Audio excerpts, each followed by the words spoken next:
Today we are making homemade chicken broth two different ways. I'm going to be making it in my Instant Pot and on the stovetop. I have a lot of leftover chicken bones. Anytime you eat like a whole chicken or chicken thighs or chicken legs that you just bake without any sauces and stuff, save your bones and you can make homemade chicken broth right at home. We buy bulk celery from Sam's Club. So I have celery here that's been in my freezer. I grow my own garlic, and I have garlic cloves here that are peeled and ready to go, and our homegrown carrots that I just have left over in the fridge that I'm going to wash up real good and just toss in each pot. I'm going to split it up, and I'm going to add onions, but I have my onions over there. So we're going to split up our ingredients between the Instant Pot and the stovetop.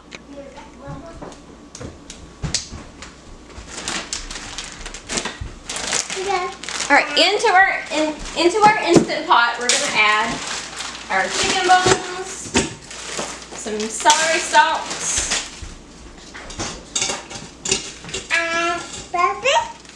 and a handful of garlic. We want this to be very nutritious. My kids are a little bit sick, so I'm trying to restock my chicken stock. And I'm not putting this in the freezer. I usually freeze my chicken stock in quart containers and just put them in the freezer, but I need the freezer space right now. So I'm going to be pressure canning it. And I think it's just smart to have it shelf stable on our pantry. I'm also going to add 3 carrots that I just peeled and washed up. Now I'm going to fill my Instant Pot up to the fill line.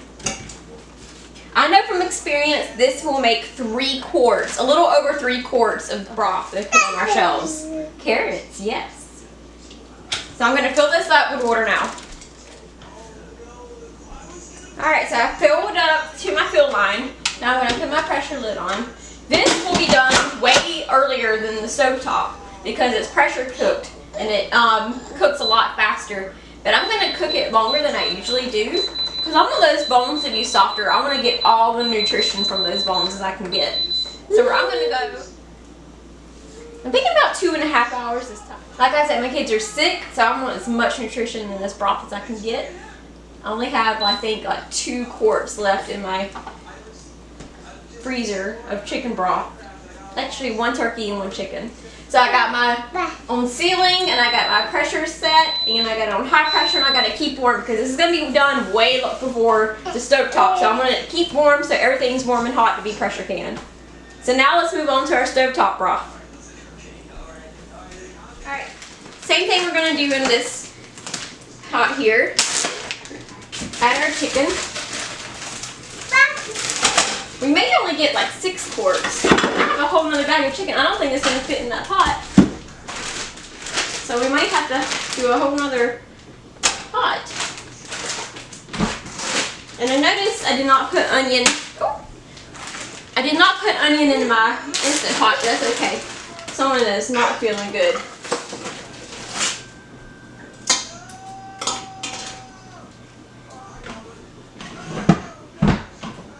So we put our bones, garlic, handful of garlic, and celery. Now we're going to fill this pot up with water and let it simmer all day long to get all the nutrition we can from those bones.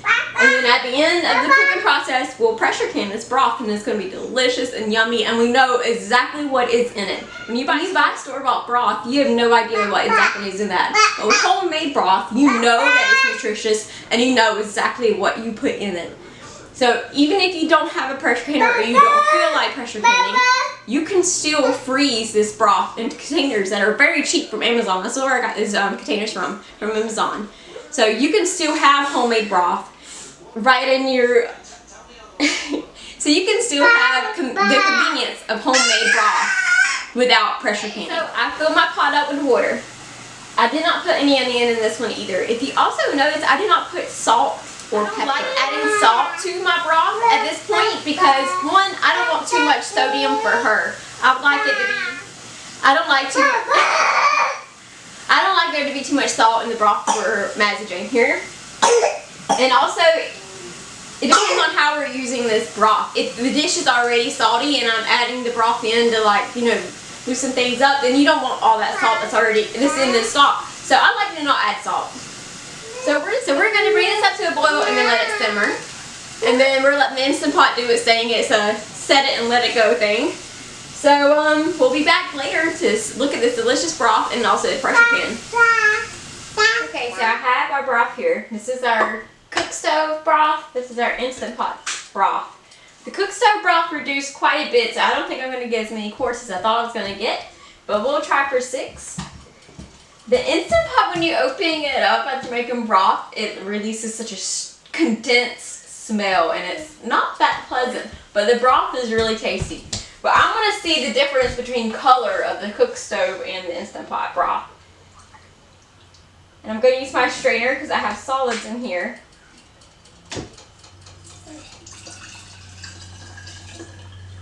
We're going to fill our jars up and see what we got.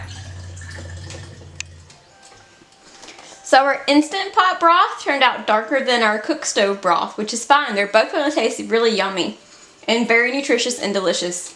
So I'm going to finish up filling these jars up with our yummy broth, and then we'll get them into the pressure canner. Okay, the process is kind of the same as my carrots that I did in my last video, so I'm not going to go into too much detail. But we wipe our lids, our rims clean, pop our lids on, put 4 rings, finger tight, and process them same pressure and time. Alright, let's get these in the canner. It's hot and ready to go.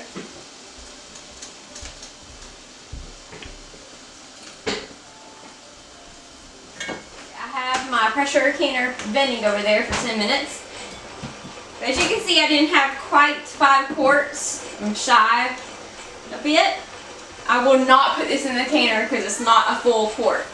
So what I'll do is I'll just put a lid on it and put it in the refrigerator.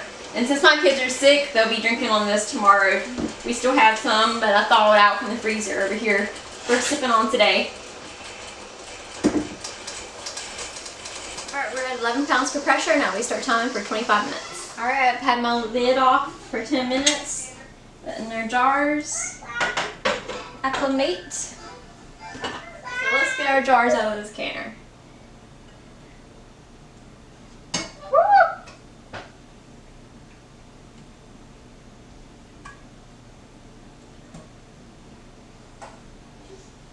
So we got 4 quarts of chicken broth here that is shelf-stable, which will save me freezer space. I don't have to freeze my chicken stock anymore because now I know I can can it.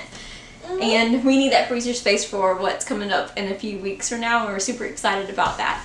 So stay tuned to Danielle's Backyard for more preserving and harvesting and growing.